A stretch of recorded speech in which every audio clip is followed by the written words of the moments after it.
Welcome to today's discussion, Proper Assurance Mechanisms for Data Risk and Information Security Requirements, brought to you by HITRUST. My name is Kyle Murphy, Vice President of Editorial at Xtelligent Healthcare Media, a division of TechTarget.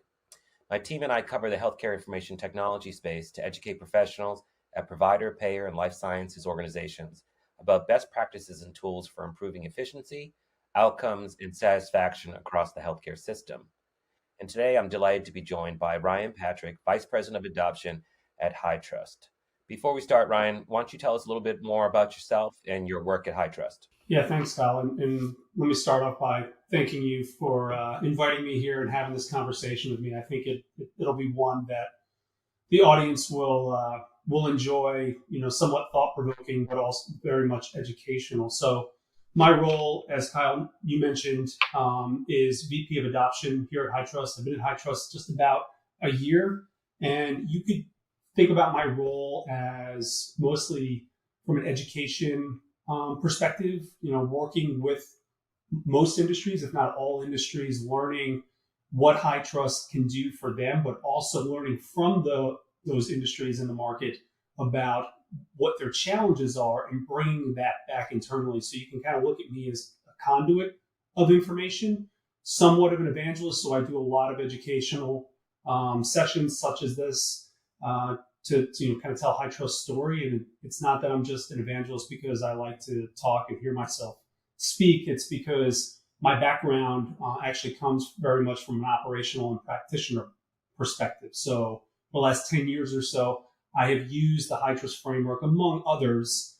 to help organizations demonstrate the necessary maturity and level of compliance that is appropriate to them. So again, thanks for having me.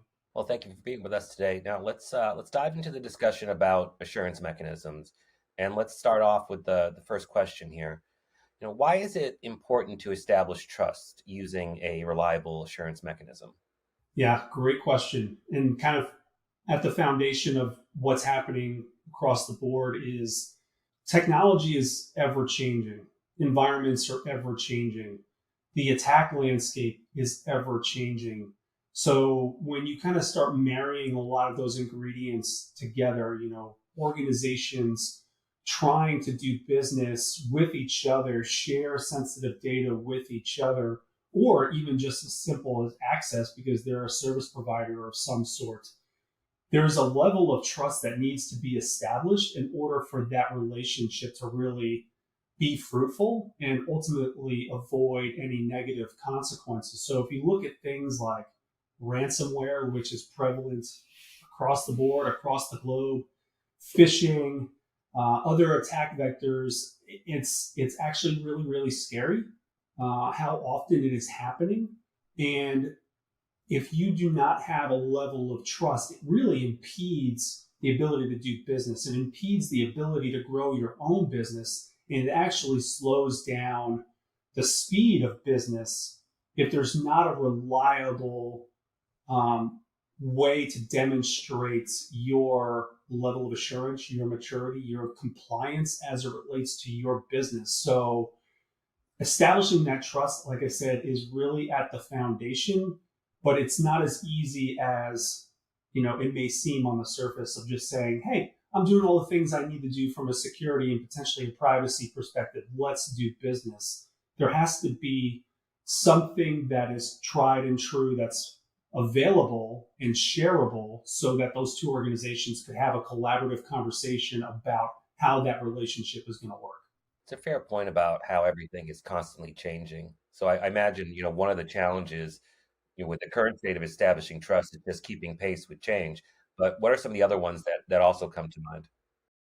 I think relevancy is really, really important, right? So if you think about the types of mechanisms or assessments that are out there, they kind of come in a few different forms or fashions. It could be as simple as a questionnaire that organization A develops and sends to organization B that they want them to fill out.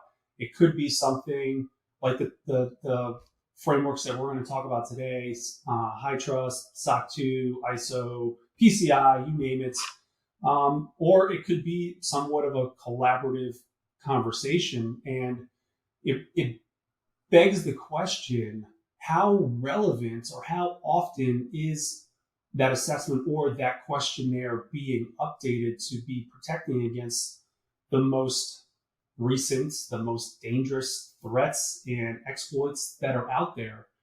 The transparency, I think, is really, really critical when it comes to establishing that level of trust. Again, it's never going to be as simple as, hey, I want to do business with you, but I need you to, tell me that you're doing great from a security perspective. The person responding saying, yeah, I'm doing great. I'm doing all the things you would expect me to do. And you just move on from there. All the way to there is some kind of assurance mechanisms that's based on some framework or standard, but there's no real visibility into how the controls were selected. What was the level of testing that was happening during the testing process? Was it independently validated by an unbiased third party? All of these things are factors that really drive whether the level of trust is at the level that it needs to be at. So there's probably a handful more that we could talk about, but I think those two are probably some of the most paramount ones at this point. Understood. What makes an assurance mechanism valuable and reliable? What are those key features to look out for? Yeah, I mentioned two already. So the relevancy of the control set or the questions, if you will, the transparency in how those controls were selected, things like consistency.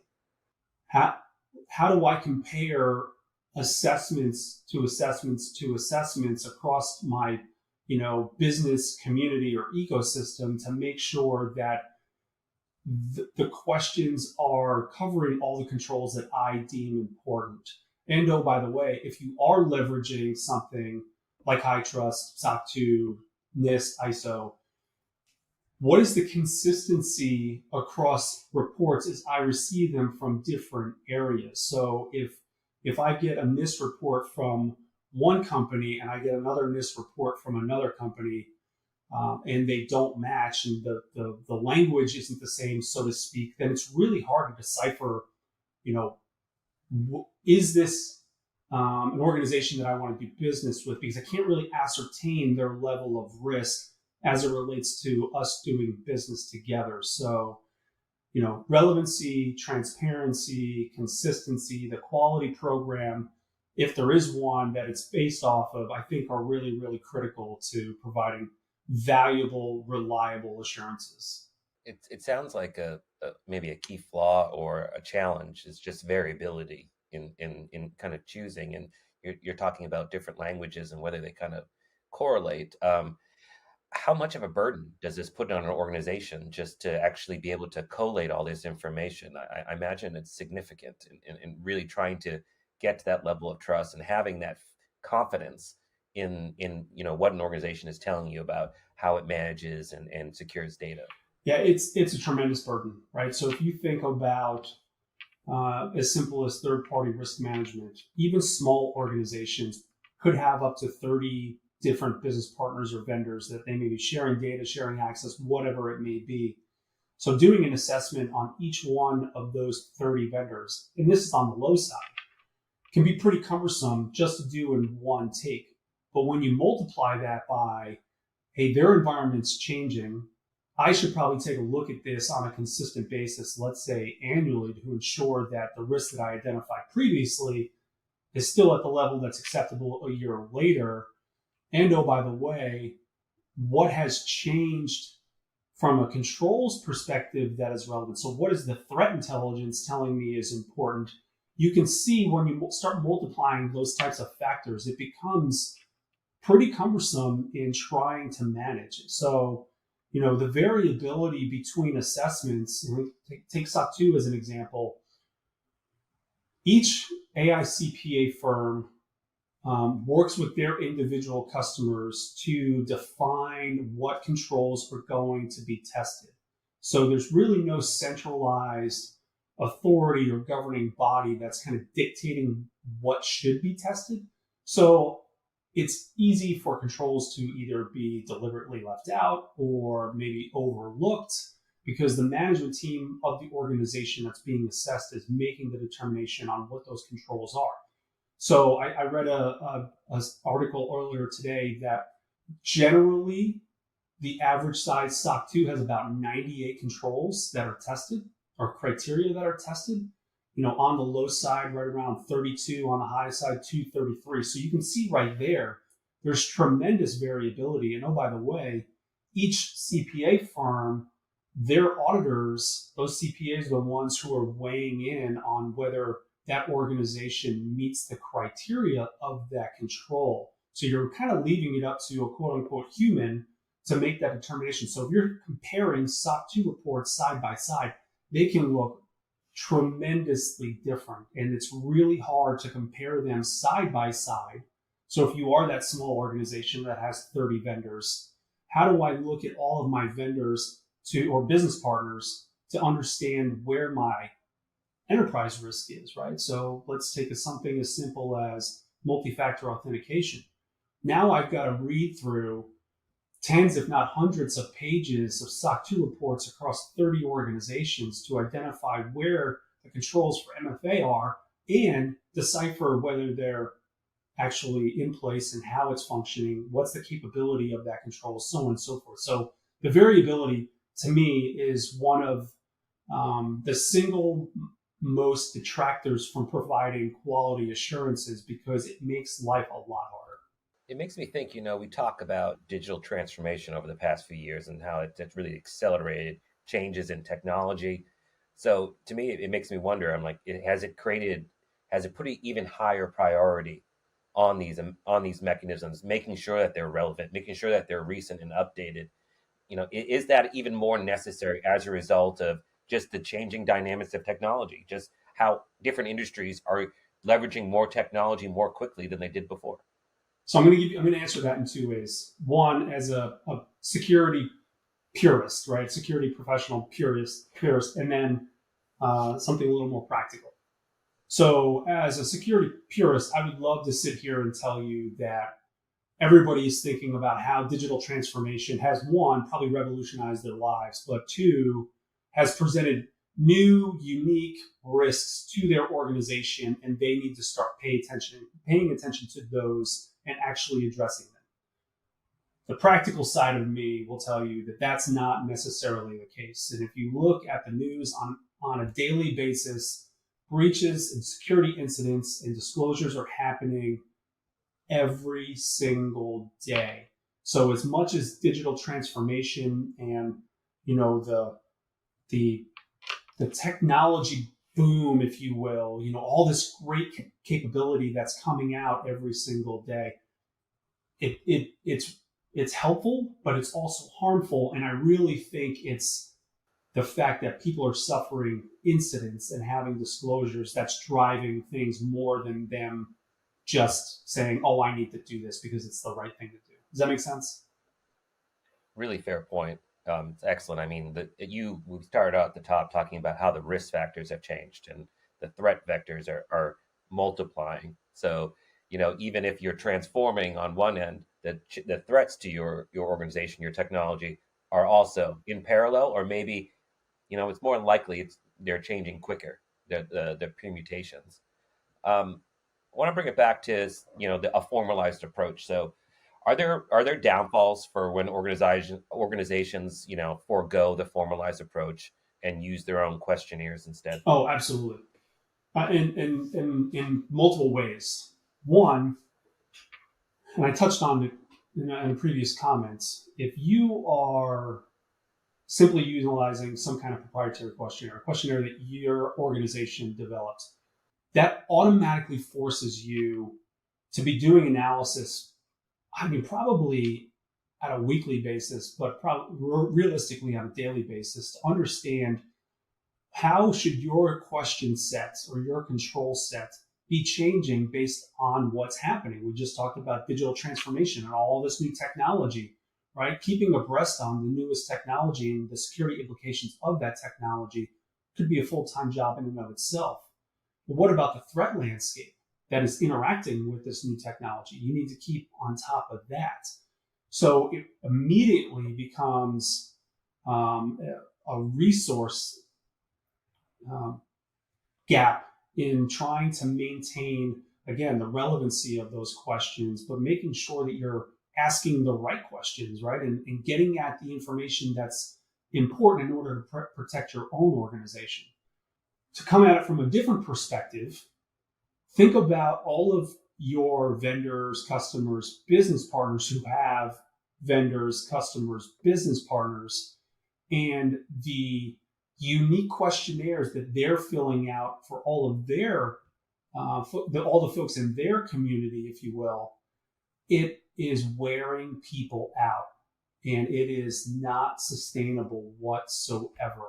In fact, the healthcare industry right now has this organic initiative that's building called the Health Third Party Trust Council, where they're trying to solve this exact problem, because what they've realized is it's a resource pain for the organizations looking for assurance, but just as importantly, it's a resource strain and drain on the organizations trying to provide those assurances in order to do business. And nobody's winning at this point. If you look at the HHS wall of shame, the overwhelming majority of organizations that are reporting an incident are due to a third party. But those relationships are not going away. In fact, they're probably only going to continue to grow in the number. So we have to solve this problem now, and we can't be wearing each other out. We really, and this is going to sound, kind of pie in the sky utopian, if you will, but we really need to come together and collaborate and communicate with each other, be honest with each other in where we're at and where we need to go. And if you're the one relying on assurances, meaning you're the one asking for something like HITRUST or SOC 2, you're probably going to find things that need to be fixed. And it can't be always, well, we're not going to do business with you. Because again, that slows business growth, it slows the business down, so on and so forth. It has to be more of, okay, thank you for this. I see that you have this risk, this risk, this risk. I need you to fix these 2 of 3 immediately, but we will continue to move through the contracting process or whatever the circumstance may be. So it becomes much more collaborative. It actually becomes almost a formalized program approach to managing risk, but you have to standardize kind of at the epicenter of that in a proprietary questionnaire, which has historically been the go-to for most organizations. Is just not good enough anymore. Now, words matter, meanings matter. So let's get into the difference between attestation like SOC 2 and certification like HITRUST. What is the real difference between those two? So we at HITRUST, we have people with huge brains that we keep locked in rooms thinking about really cool stuff or how to solve problems. We have lots of documentation that will be PhD level on how to answer that. I'm going to break it down in simple terms, right? So an attestation is simply an opinion. Like SOC 2s are opinions. They're at the simplest level just that. So you can get a SOC 2 and have a completely terrible, immature, non-compliant security program. You still get the report. They're attesting to the fact that you're doing terrible. So that is really how an attestation works. It's not meeting the standard, where on the other side of certification, there's a defined standard, and you have to meet that standard in order to get certified. So comparing SOC 2 to HITRUST specifically, with a HITRUST certification, you know that organization has matured their program to a certain level that reduces risk to an acceptable level in order for you to do business with them. SOC 2, I'm not going to say across the board that that's not the case, because there's plenty of organizations that get SOC 2 reports and attestations that are doing phenomenal from a security perspective. But the devil's in the details. You, as the organization going to rely on that report, need to actually dig in and read it and figure out, well, is this an organization that's mature, or is this an organization that just got a SOC 2 because they paid someone to give them an opinion? So they both have a place in the world. I don't want to say that SOC 2 is not useful. It is absolutely useful, but you have to be educated in what you're getting from a SOC 2 because you may accept something that doesn't tell a very good story for you. It's a really important distinction to make. So thank you for that. Who can help guide organizations through the certification journey? Tell us a little bit about the role of high trust assessors. What do they do? Who are they? Yeah, so in order to answer that question, I need to take a step back and kind of talk about high trust more broadly. So high trust at the simplest level is a standards development organization. So we have developed a framework that we also built an assurance and quality methodology and program around, and now serve as the governing body and the certification authority against that framework. High Trust as an organization doesn't do any assessments. We don't come in, we don't do any testing, we don't do any validation. We're not asking you to attest to anything, provide evidence of anything. We actually have built the program so that an unbiased third party, aka external assessors, come in and do that work. I don't want to say on our behalf, but that is the work that needs to be done in order for an organization to get certified. So in any high trust certification process, there's really three entities that are absolutely critical. One is the assessed entity, the entity looking to get assessed and certified. There's the external assessor who's going to do the overwhelming majority of the work. And then there's high trust, which is the organization that's going to ensure that that external assessor has met the testing rigor and testing standards and testing methodology in order for that assessment to be accepted and then ultimately certified by high trust. So I say all that to offer that external assessors are critical to the journey.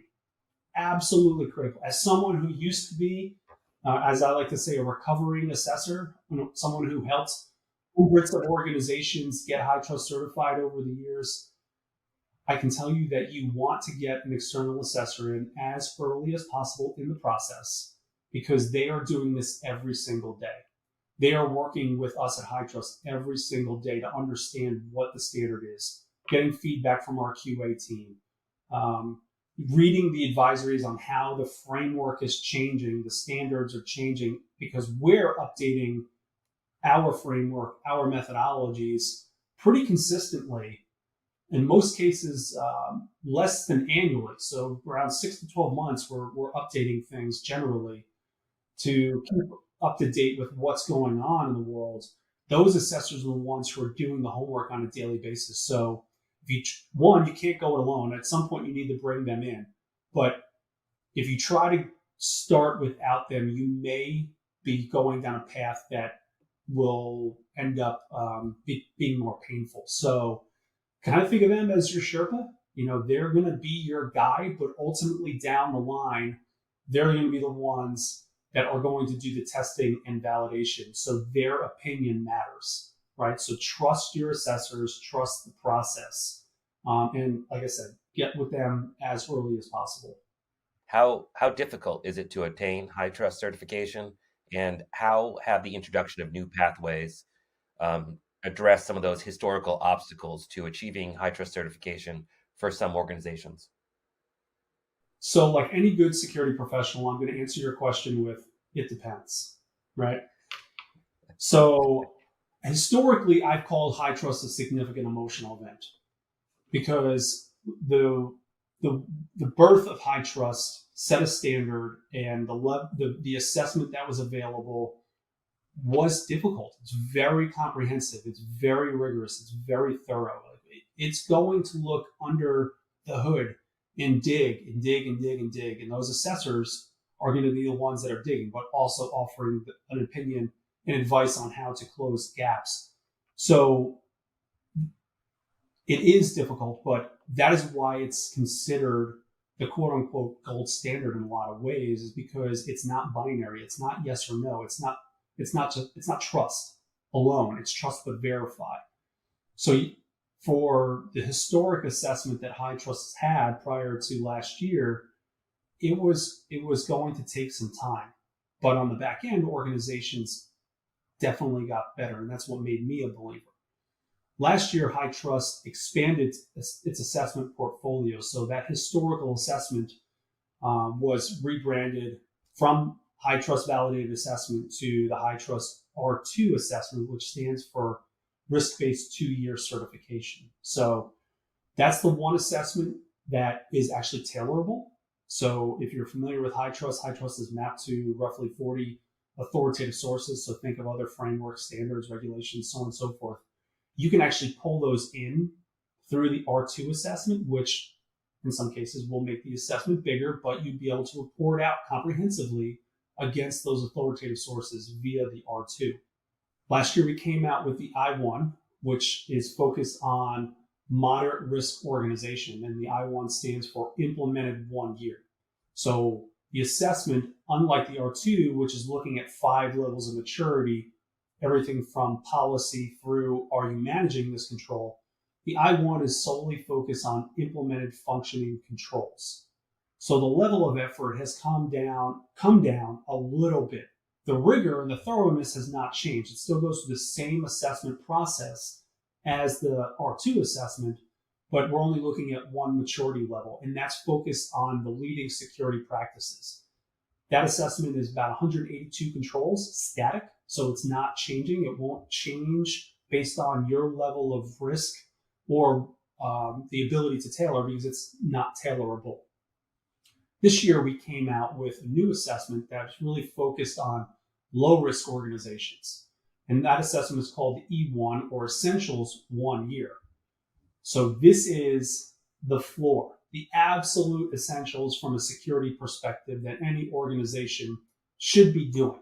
And what I've been telling folks ever since it came out is, if you're not doing these 44 things, you need to rethink your life, because you're going to invite headache and heartache into your world, because this is, like I said, the absolute floor.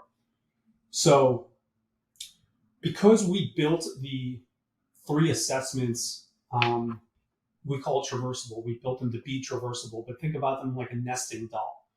Because we built them nested into each other, the entry point to adopt high trust and ultimately get certified has been brought down a level, right? Because the E1, the 44 E1 controls are at the core of the 182 I1 controls, and the 182 I1 controls are at the core of the R2, you can actually start with an E1, get certified, and work your way up to an R2 if that's where you need to be, right? So the barrier to entry has dramatically been reduced for organizations that either want to provide the highest level of assurance or are being asked to get high trust certified. So it's given folks more options. It's given them different paths to pursue. And oh, by the way, the cost, which is always a question when it comes to high trust, has come down pretty significantly when you go from potentially 350 controls on average for an R2 down to 44 controls.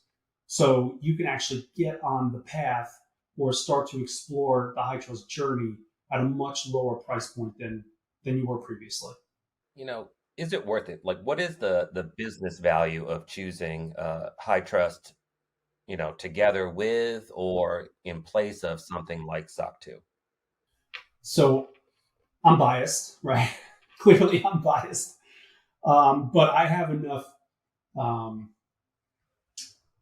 unbiased evidence in my career to demonstrate or to tell you that it is worth it, right? So I've seen organizations that are terrible at security, have absolutely no security program whatsoever. So not only do they not have implemented functioning controls, but they have no resiliency in the likely event. Statistically, people are more likely at this point to have an incident than they're not.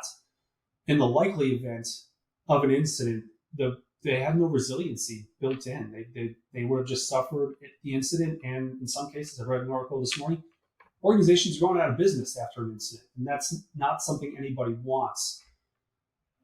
So these same organizations who really had no maturity, had no level of compliance, if that's what mattered to them, adopt high trust and go through the process because it's a trust but verify, because those external assessors have been trained and are doing this stuff every single day. they're guiding these organizations on how to meet the requirements because, again, it's a standard. It's not an opinion. It's a standard. So you have to actually identify and remediate the gaps that are identified. It makes organizations better, which sounds great. Drawing back on my Army days, a saying that I love is, it looks great on PowerPoint. You stand up in front of the room, it briefs well. That sounds great. And I'm not lying. Everything I said is true. But from a business perspective, I see the value in the fact that HITRUST, as I mentioned, is mapped to 40 plus authoritative sources. So we firmly believe in the idea of assess once, report many. So if you're working in a multi-industry environment or a multi-regulatory environment, HITRUST has already mapped its framework to all the most prominent standards, frameworks, regulations, laws, what have you, from the state level to the federal level to even some on the global level. You can do one HITRUST assessment and then report out against all the other things that matter to you. So you don't have to get bogged down in doing a HITRUST assessment. Then I got to get my SOC 2 because I'm working in the financial services industry. And then I got to get GDPR because I'm doing business in Europe, and so on and so forth. You can actually do one HITRUST assessment and then leverage that work for whatever else matters to you. So to me, that's where the real value is from a business perspective, other than the squishy stuff about how it just makes you better, right? It's really hard to quantify, a breach or an incident that hasn't happened, but it's easy to quantify in dollars and cents the amount of time it takes for me to do all of these assessments and pay somebody to help me with it. So to me, that's probably the biggest value, is the ability to leverage HITRUST work for other things that matter to you. Now, HITRUST obviously made a name for itself in the healthcare industry with the certification. Question is, what industries can also benefit from HITRUST certification? You're saying SOC 2 and financials, but I'm curious, does it run the gamut? It really does. So, as you mentioned, HITRUST was born out of healthcare. It was developed. The framework was developed to answer the questions that the HIPAA could not answer, because HIPAA is vague, it's subjective.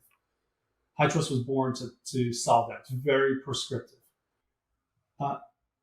Since then, the framework has become industry agnostic. So it is not asking about PHI. Now, you can obviously pull HIPAA into your assessment and ask very specific PHI related questions, but it puts sensitive data at the epicenter versus sensitive health data at the epicenter. So it really applies to any and all industries. And we've seen growth in financial services, in retail, higher ed, the research community, manufacturing, government. We're really seeing it be picked up across the board, because the controls from industry to industry aren't drastically different. There's a tremendous amount of overlap from one industry to the next, as you may assume, because we're all using some of the same technology. It's more about the rigor and the quality on the back end that has kind of set HITRUST apart. And I'm gonna run down a rabbit hole really, really quickly on this and use SOC 2 as the contrast.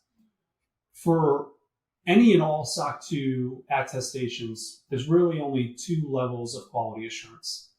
There's the management attestation letter from the management team of the organization being assessed, that basically attests that the assessment happened, all of the information they provided the auditor was accurate, it's true, they didn't fabricate anything, so on and so forth. Then you actually have the auditor from the CPA firm that comes in and does the testing and then writes the report. And that's kind of where it ends. The AICPA does not weigh in on those reports. Now, there is some peer reviews that happened on I think a 3 to 5 year basis, where one CPA firm will actually come in and review the work of another CPA firm, but it's not consistent. and it's not looking at every single report. So the ability to have discrepancies and the lack of consistency and the variability in interpretation of controls is very much prevalent. Whereas in contrast, HITRUST arguably has 6 levels of quality assurance that happens on every single assessment, whether it results in certification or not. So like SOC 2, we ask for a management attestation letter from the entity that's being assessed, answering all the same questions that you see from a SOC 2. We also have independent auditors, our external assessors, who are tasked with doing that validation work and that audit work, if you will. We at HITRUST require those external assessors to have a completely separate team, separated at the executive level, to do a quality check on every assessment before it's submitted to HITRUST. So they can kind of self-govern and identify issues and discrepancies with the assessments and whether the methodology was followed before it's ever submitted to us. Once it passes their own internal QA, upon submission in our tool, MyCSF, we actually run an automation tool against every single assessment, looking for discrepancies, common issues, things that just may seem out of place, documents that are missing, documents that are still in quote unquote draft. So if it's a policy document, it says draft, probably not going to meet muster, needs to be approved, disseminated documents, things of that nature. There's, I think, 170 something checks that are run against every single assessment. If it doesn't pass, it's kicked back to the assessor. They need to fix it. If it passes, it's then assigned to the quality assurance team at HITRUST. So the quality assurance team doesn't really check on the assessed entity, the entity who did the assessment per se. It's actually checking the checker. It's checking the external assessor to make sure that they followed the very prescriptive model, standards, methodology, program that dictates the assurance and how the assessment should be completed. So that happens on every single assessment. Once that's completed, we have a compliance team that looks at every single assessment, and they're checking the checker who checked the checker, right? So they're not looking at the assessed entity or even the external assessor per se, even though they do. They're actually looking to make sure that the quality assurance team at HITRUST is doing their job. So that's 5 levels. Right? So the last one is we actually have a quality assurance subcommittee at the board level that samples assessments and works with the assurance and standards team here at HITRUST to make changes based on what they see in all of those assessments. So the amount of eyes, the amount of rigor that is happening on every single assessment should leave organizations with a much higher level of comfort that what they're reading in that report and what they understand about the assessment and assurance methodology of HITRUST is actually in place, it's working, and it's something they can rely upon. So that to me is really what sets HITRUST different from not only SOC 2, but really anything else. There's no other assessment mechanism out there that's doing that level of quality work on every single assessment. Well, this has been a very rich discussion, and I want to make sure we include a couple audience questions here before we sign off. So Ryan, first one up here, is it always an either or between HITRUST and another assurance mechanism?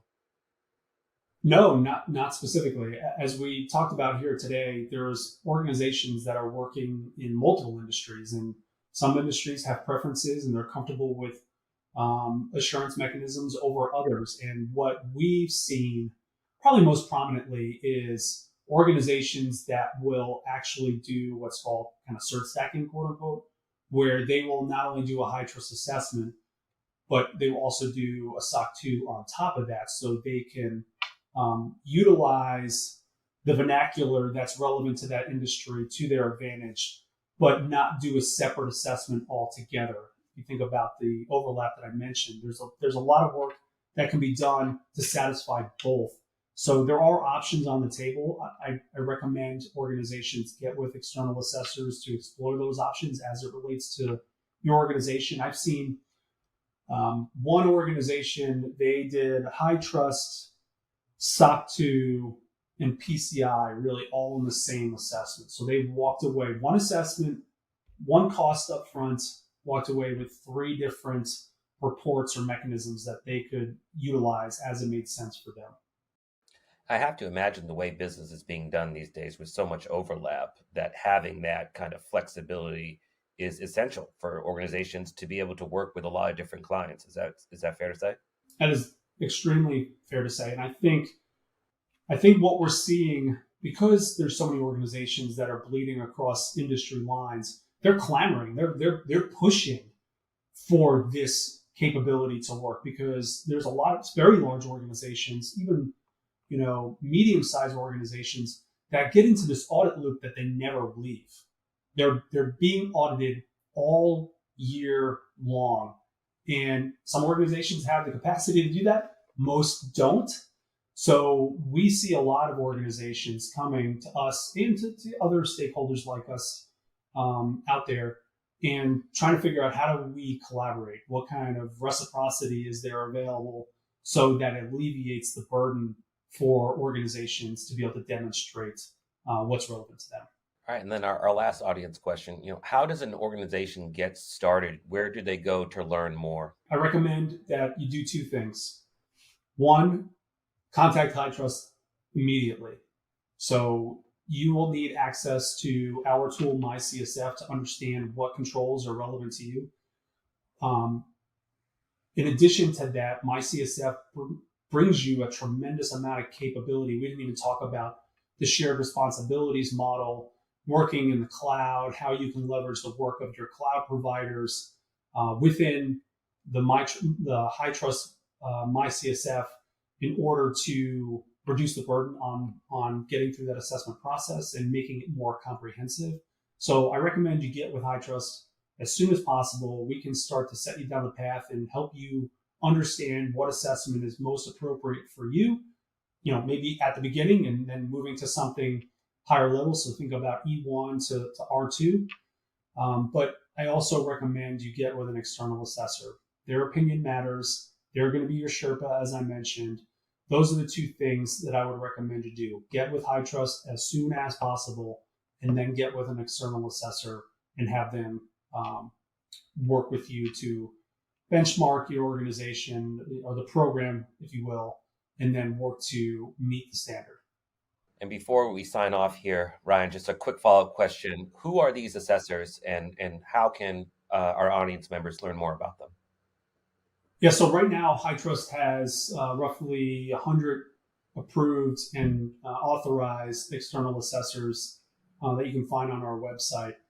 I would offer that there's 5 specifically that have been talking about this topic pretty recently. And I mention them because there's a white paper that they collectively put out that I think would be interesting for the audience. So that's Beyond, EC First, Optiv, Enterprise Health, and Metatology. So these are folks that have, taken a look at, since we've been talking about it here, HITRUST versus SOC 2, and trying to make heads or tails of it and educate folks on what they're getting with each one. So there's some knowledge there, and I recommend that folks, reach out. Thank you so much to our audience for watching today's discussion. We hope you found it useful. And thank you, obviously, to Ryan Patrick for all his insights and knowledge. Do be sure to check out the attachment sections where you can find a link to download further resources. Please also leave feedback when prompted. We'd love to hear your thoughts on today's discussion. With that, thanks, and enjoy the rest of your day.